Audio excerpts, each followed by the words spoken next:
நாளே கெட்டு போயிருக்கு. எங்க அம்மா எனக்கு கல்யாணம் பண்ணிட்டாங்க. பண்ணி வச்சு சொன்னாங்களே, பையா நம்ம வீட்டு சாப்பாடு நல்லா இல்ல, அதனால மாமி வீட்டு விருந்து போட போறாங்க, ஒரு நாள் பட்டியாண்டு போறாங்க. நானும் நம்பணும். ஒரு நாள் ஃபுல்லா பட்டியாந்த என் பொண்டாட்டி முதல் பஸ் ஏற்றி அமிச்சிட்டு 2வது பஸ் நான் ஏறி போறேன். போய் அந்த ஒரு கூட்டோல இறங்கினேன். பாத்துக்குது பலவண்டு மறுப்போல வரான், பலவண்டு மறுப்போல வரான். அவங்களாம் பார்த்து குசு வந்துச்சு. தலை குச்சிக்கிட்டே போறேன் நானு. அது 2 ஆயா பேசுது. நாடி பலவண்டு மறுப்போலுக்கு நிரம்பு தளிச்சா தலை கோய் மாரி குச்சிக்கிட்டே போறானே. ஆனா கட்டியே ரவு விட்டு போற நோய்க்கிட்டேன். நோய்க்கிட்டாங்க ஆகும். எங்க மாமியார் ஒர்றா ஓடியாரான் புள்ளிமான் மேல் குதிக்கிறான். சூத்தம் துணி கடையார் அவுத்து ஓடி. அப்பதான் நினைச்சேன், அதனால இவ்வளவு கட்ட நான் வாத்தால கட்டிருக்கலாம். நினைக்கிறேன் மாமியா கொஞ்சம் இளமையா இருந்து பாத்திரத்தை கட்டின மனைவி விட்டுற மாமியால சரி. மாமியார் வர்றா ஓடியாரு, புள்ளிமானி குதிக்கிறாரு, இவ்வளவு சுத்து பாக்குறாரு. பணக்கார என்ன போட போறான், ஒரு கட்டு கட்டலாம் அப்படின்னு உட்காந்துனேன். இலை போட்டாங்க, தண்ணி அடிச்சு விட்டேன். உடனே மாமியார் போச்சு பெருசு போல தூக்கணும் வரான். பலகாரம் எந்த பெருசா இருக்கும் அவனு உட்காந்து வந்து 2 உண்டை எடுத்து வச்சாங்க. பார்த்தது வாங்கி வந்துச்சு. பலகாரத்தை பார்த்து வாங்கி வைப்பான். எங்க அம்மா சொன்னாங்க விருந்து போடணும். கட்சியில பார்த்தா அவ பண்ணி புட்டி போடுறான். எந்த மாமியா அதான் கேட்டேன். கேட்டதுக்கு அவங்க சொன்னாங்க இது பேர் பலகாரம்ல, இது பேர் சிம்முலு. சரி சிம்முலு சொன்னேன். என்ன போட்டு செய்றீங்க கேட்டீங்க. கலா கொட்டை, கவுர் வடை, வெள்ளம், மூச்சு உரல் கொட்டி சிங்குன்னு இடிச்சின்னு வந்தாங்க. நீ என்ன இடிச்சாலும் என் கண்ணுக்கு பண்ணி போட்டு சாவரம் சொல்லி தேர்த்துன்னு வந்து உட்காரிங்க. இந்த தேர்த்துன்னு எது கேட்டாங்க மறுபோல போய் நான் பார்த்துக்கலாம். இப்ப யாரும் கட்டுறது இல்லை. உட்காந்துங்கிற மணி 8 ஆச்சு. உன்னை பொட்டாச்சு. எங்க அம்மா தெரியாம செஞ்சு போட்டாங்க. வாங்க நாளைக்கு என்ன ஆகி போறேன்னு பண்ணி போட்டு போறான் போடி அப்படின்னு உடனே மாமியார் ஓடியா மறுப்புள்ள நான் தெரியாம செஞ்சு போட்டேன். நாளைக்கு என்ன அடிச்சு போறேன் போடி நம்பர் அவனை போய் பார்த்துட்டான். அவ்வளவுதான் நான் சொல்லிக்கிறேன். குடல் பறத்து பசி தாங்க முடியல. என்னடா பண்றது? சரி மணி 9 ஆச்சு. இனிமே வேலைக்கு ஆகாது. போய் படுத்து தூங்கி எழுதுவோம், நாளைக்கு சாப்பிட்டுக்கலாம் அப்படி நேரம் பார்த்துட்டேன். நடையில போட்டு வச்சு என் பொண்டாட்டி எழுதும் பட்டு தூங்குறேன். தூக்கமே வரல. குடல பறட்டு ஏன் உக்காந்தினேன். லைட் எல்லாம் மித்துக்கு சைலண்ட் ஆக்குது. இந்த சிம்மில் இடிச்சாங்க பாரு, அந்த உரல பக்கத்துல தாங்க இருக்குது. இந்த கலா கொட்டை வெள்ளம் கவுரோட இடிச்சாங்களே வாசனை கம்ம கம்முன்னு வந்து அது மகுது வாசனை. அடடா வாசனை இவ்வளவு நராகுது. பலகாரம் எப்படி இருக்கும்? நம்ம தான் கோட்டை விட்டுமா? சரி பரவாயில்ல. இவங்க தூங்குறான், அவ அங்க தூங்குறான். யாருக்கு தெரியும் கொஞ்சம் அள்ளி சாப்பிடுவோம் அப்படின்னு மோந்துக்கினே போய் உரல்ல கை விட்டேன். பிசு பிசு கொஞ்சம் வயசு நக்கனை மூட்டுச்சா எங்கூட்டுச்சா சிம்முன்னு தாண்டா கோச்சாமி கோட்டை விட்டாடா. அது வயசு நக்கனை இனிமே வைக்க முடியாது. அவது பாமல தலை உள்ள விடுறான். அவனு வரல உள்ள தலை விட்டு விட்டு நாகல 2 துவைட்டு எடுத்த பாரு தலை வரல. அந்த கலவல்ல மாட்டிச்சு. அந்த கலவெல்லாம் இடித்த பலகார சிதறாம இருப்போம் கலவோடு அது மாட்டிச்சு. கலவோடுனா சில பேருக்கு தெரியாது. பிளாச்சு கொள்ள நாய் மாட்டிக்கிட்டு அது போல மாட்டிக்கிட்டு தூங்குறான் இடிச்சம் பாரு பயங்காடி நம்ம நம்ம ஆணுவீது. உடனே மாமியார் என்ன யாரா திருடன் என்ன மாட்டினா அசிமா போடுமே உடனே அவ பத்துட்டா. அப்படியே நான் தடுவுன்னு தோட பக்கமா போய்ங்கிறேன். 4 கால் பாத்திலே போய்ங்கிறேன்.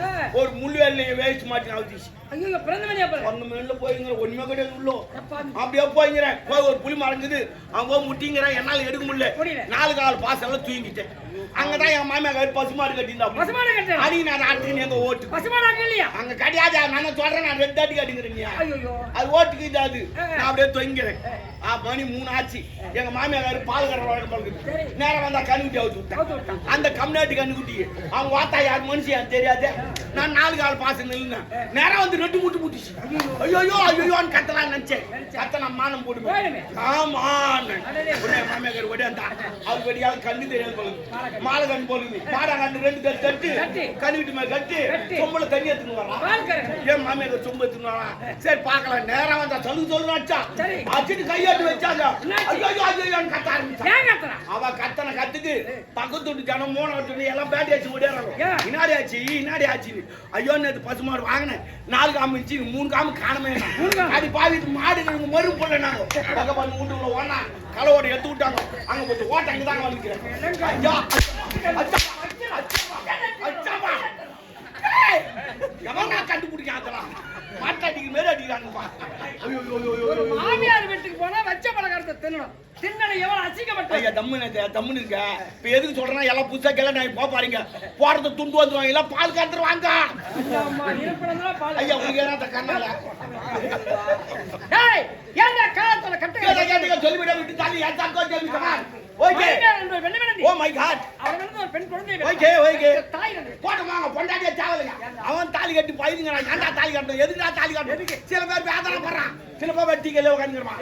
சில பேர் ஓய் ஜெபல பதுங்கறான். சில பேர் வைத்தால சவர் மேல மால் பண்ண அப்ப போய் அவன் ஓடி போறான். ஊருக்கு போனா பாரு அச்சில பருப்பு இல்ல முளக்கால எல்லாம் நான் தான் வாங்கி கட்டணும்.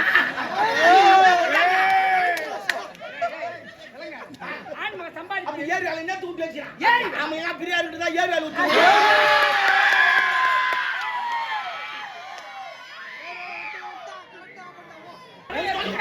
சீக்கிரம் சக்கரான நம்ம வீட்டுக்கு வரேன். போ.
வேல்வழி என்ற பெயரோடு செய்து திருமாதவன் சென்று தந்தையை பார்க்க வேண்டுமே.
என் அருமை செல்வமி, அன்பா ரமதோட்டி, தன்பா தேரோட்டி, வீட்டு வா வெள்ளி கிண்ண தமிழகத்தின் நிலைமை அத பெருசாக்குது காட்டு வருங்காலத்திலே வாழக்கூடிய என் செல்வமி, நீ இன்று போல என்றென்றும் இருக்க வேண்டும். உன் தந்தை உன்னை உளமாற வாழ்க்கை. அப்படியே அகத்தப்பா